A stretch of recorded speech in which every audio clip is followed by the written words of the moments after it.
It's time to learn the windmill. It's a great little exercise because it really emphasises shoulder mobility and lateral hip stability as well. So, before we get started, making sure you've adequately addressed your shoulder mobility and stability, and also any niggles, issues through your hips that are going to prevent you getting into the right position on the windmill. Let's go through a couple of reps so I can show you how it's done, and then we'll break it down into stages like we always do to help you learn the windmill.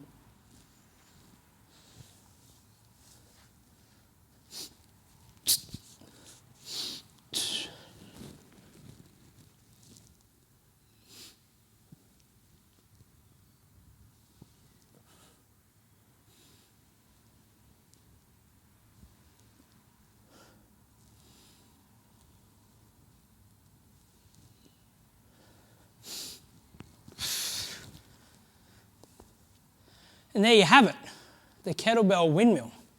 Now you notice there's a bit of spinal rotation and then hip flexion in that back hip. Try and separate the two movements. We don't want to be winding and dropping into that movement quickly. It's all about maintaining control of that weight above our head. Now a really cool little drill that I learned from a coach named Dan John is called the stick stretch. So, a trusty dowel here, a good one we can use to learn how to get into that position, which can also be used as a bit of mobility work to highlight any potential restrictions we have. That dowel goes onto our back. We're holding it like a back squat, a high bar back squat essentially. So now we take an alternate step where the toe and the heel are in line with themselves. We're then going to rotate like we just covered, and then we're going to kick into that hip. We're going to come down and tuck the elbow on the inside of this front leg. We can then use it to pry ourselves open. And once we've been here a little while, we can come out of position. Let's change sides. So heel toe in line with each other, rotate to the back leg side, and then kick into that hip. Elbow comes in contact with this front knee and we pry ourselves open. So, if we can't get into that position comfortably, we might need to address wherever those restrictions feel like they are. It might be lateral hip or your glute, maybe thoracic mobility, or maybe your shoulders themselves don't like that position. So be sure to address that before we get into the windmill. We're learning the windmill. To learn it correctly and make sure we're safe throughout the movement, we're going to start in our half kneeling position. Now, if you've watched any of the Unlocking Your Movement content, you'll know a ground to standing approach is a really easy way to make sure we have enough safety and a way to progress our movement standards as we go. So if we're new to the windmill, let's start that in our half kneeling position. Better yet, if you've still got any shoulder mobility issues, start in an arm bar position on the floor. You can get more of that content by reviewing our Unlock Your Movement shoulder portion of that content. Let's start in half kneeling here though for our windmill. So, we're in that half kneeling stance. This move might become familiar once you look at the get up. We windshield wiper that back foot behind ourselves.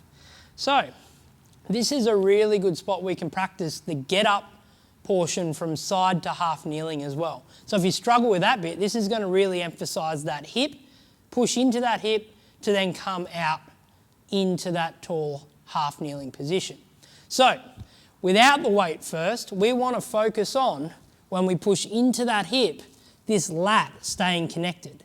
If we round over on the side, we've let that lat disconnect and we're becoming unstable. So, keeping that shoulder sucked to the hip, we rotate and we kick into that hip movement. We can have this hand on the chest, we can lower ourselves elbow to the floor.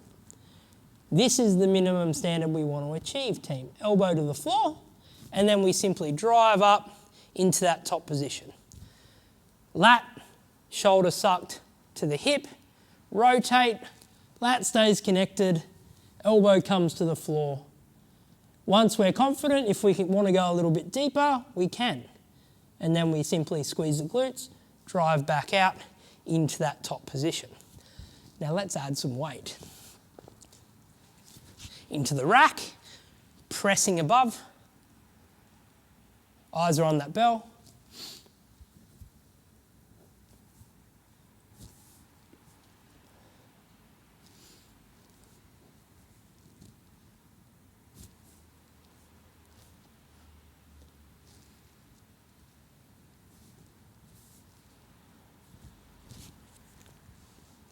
And there you have it, team, the half kneeling windmill. Shoulder, suck to hip, rotate, kick into that hip, elbow to floor with that hand on the chest, and then once we've mastered that and that lat stays connected, we're ready to go back to standing. All right, we have learnt our half kneeling windmill and we've nailed that lat connection and we're nice and safe in that half kneeling position. It's now time to bring that windmill up to standing, but before we start, I sound like a broken record here, making sure we have sorted out any shoulder mobility or stability issues and any hip mobility issues that we've encountered on our journey. So making sure we're in a position to start our half kneeling windmill. Let's go through a couple of reps, then we'll go through the teaching points of the standing windmill, and then you should be good to go.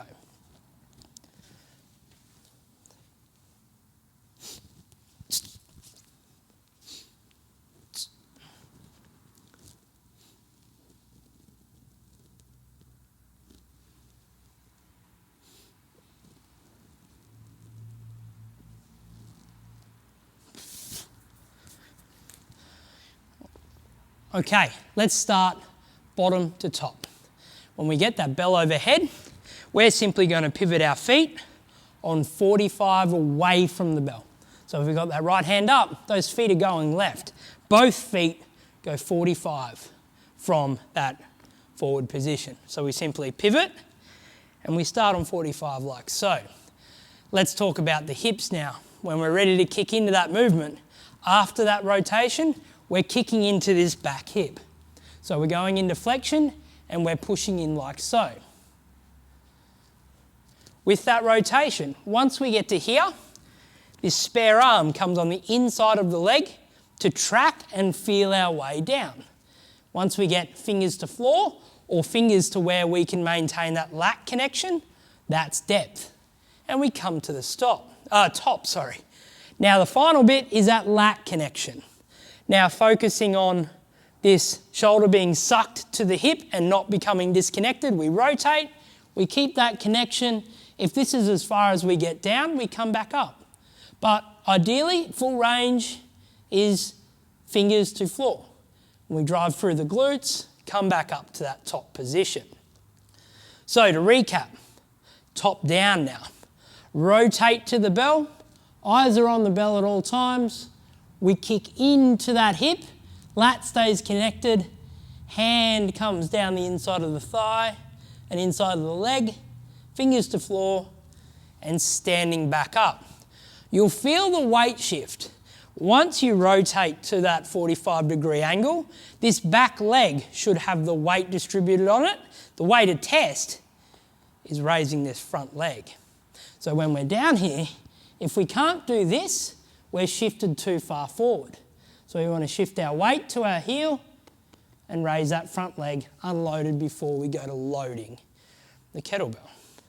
Let's have a look at the full movement again to put together everything we've learned.